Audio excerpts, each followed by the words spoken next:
রাজধানীর তেজগাঁয়ে তেজতুরী বাজার এলাকায় ঢাকা মহানগর উত্তর স্বেচ্ছাসেবক দলের নেতা আজিজুর রহমান মুসাব্বির হত্যাকাণ্ডের ঘটনায় শুটার সহ 4 জনকে গ্রেফতার করেছে গোয়েন্দা পুলিশ। হত্যাকাণ্ডের পেছনে ব্যবসায়িকের রাজনৈতিক নাকি নেপথ্যে অন্য কোনো কারণ আছে তা খতিয়ে দেখা হচ্ছে।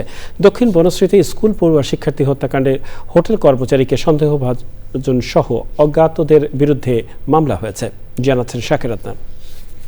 তেজগাঁওয়ের পশ্চিম তেজতুরী বাজারে স্টার কাবাবের পেছনের একটি গলিতে বুধবার রাত 8:30টার দিকে দুর্বৃত্তের গুলিতে মারা যান ঢাকা মহানগর উত্তর স্বেচ্ছাসেবক দলের সাবেক সাধারণ সম্পাদক আজিজুর রহমান মুসাব্বির।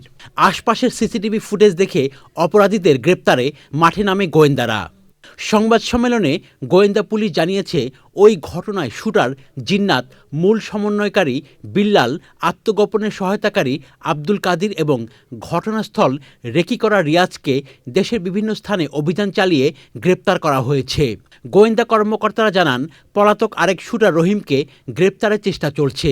অস্ত্র উদ্ধার সম্ভব না হলেও ওই ঘটনায় ব্যবহার করা মোটরসাইকেল ও নগদ 6,000 টাকা জব্দ করা হয়েছে।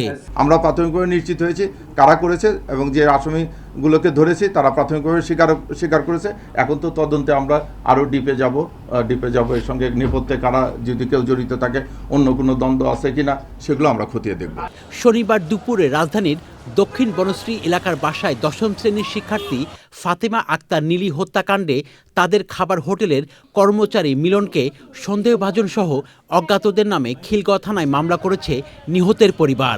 আমাদের যে ধারণা, সে এই কাজটা একা করতে পারে না, কারণ তার সাথে অনেকে জড়িত আছে। কারণ ওরা এটা একদিনের প্ল্যানিং না, এটা অনেক দিনের প্ল্যানিং। প্রাথমিকভাবে আমরা বেশ কিছু বিষয় নিয়ে কাজ করছি। আমরা যেটা জানতে পেরেছি যে ভিকটিমের বাবার রেস্টুরেন্টে চাকরি করতো একজন, সে ঘটনার পর থেকে পলাতক রয়েছে। তারা এই বিষয়টা আমাদেরকে জানিয়েছে। এগুলো আমরা ঘটনার সাথে এটার কোনো সংশ্লিষ্টতা আছে কিনা সেটা খতিয়ে দেখছি। হত্যাকাণ্ডের সময় বাসা থেকে 5 ভরি স্বর্ণ ও নগদ 5 লাখ টাকা লুট হয়েছে বলে জানিয়েছে নিহতের পরিবার। Shakir Adnan, channel I, Dhaka.